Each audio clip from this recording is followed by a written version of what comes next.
सुप्रभात बच्चों, आज की रचना कक्षा में आपका स्वागत है। आज हम पढ़ेंगे पाठ 10 संज्ञा विकार लिंग।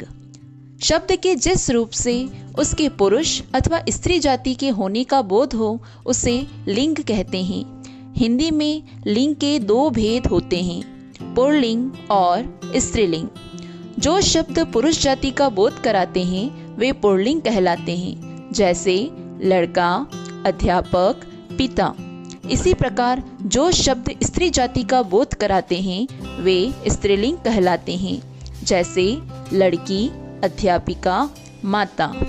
बच्चों, आप सब जानते हैं कि हिंदी में दो ही लिंग होते हैं, नपुंसक लिंग नहीं होता है। ऐसी स्थिति में पुल्लिंग और स्त्रीलिंग की तो पहचान हो जाती है, लेकिन जो शब्द अप्राणीवाचक हैं उनमें लिंग की पहचान किस प्रकार की जाए, उसके लिए हमें निम्न बातों का ध्यान रखना चाहिए।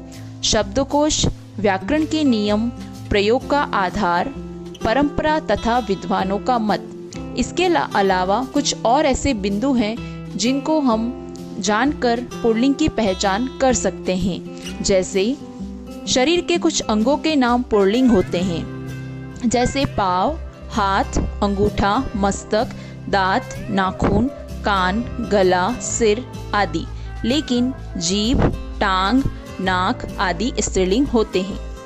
कुछ वृक्षों और फलों के नाम पुल्लिंग होते हैं, लेकिन कुछ फलों के नाम जैसे नाशपाती, लीची, इमली आदि स्त्रीलिंग में आते हैं। अनाजों के नाम भी पुल्लिंग होते हैं, लेकिन मक्का और मूंग ये दोनों स्त्रीलिंग में आते हैं। रत्नों के नाम भी पुल्लिंग में आते हैं। समुद्रों के नाम, देशों के नाम और द्रव्य पदार्थों के नाम भी पुल्लिंग में आते हैं, लेकिन चाय, शराब, लस्सी, सिकंजी ये कुछ ऐसे शब्द हैं जो स्त्रीलिंग में आते हैं। दिन या वारों के नाम भी पुल्लिंग में आते हैं।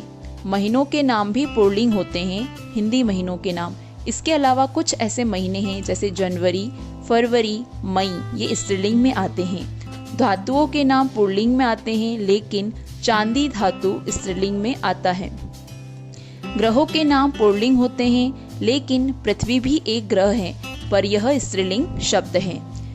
जिन शब्दों का अंत में आ, आव, पन, आपा, त्व प्रत्ययों का प्रयोग होता है वे पुल्लिंग होते हैं। जिन शब्दों के अंत में ना, त्र, न, ख, आर, आस हो वे पुल्लिंग होते हैं।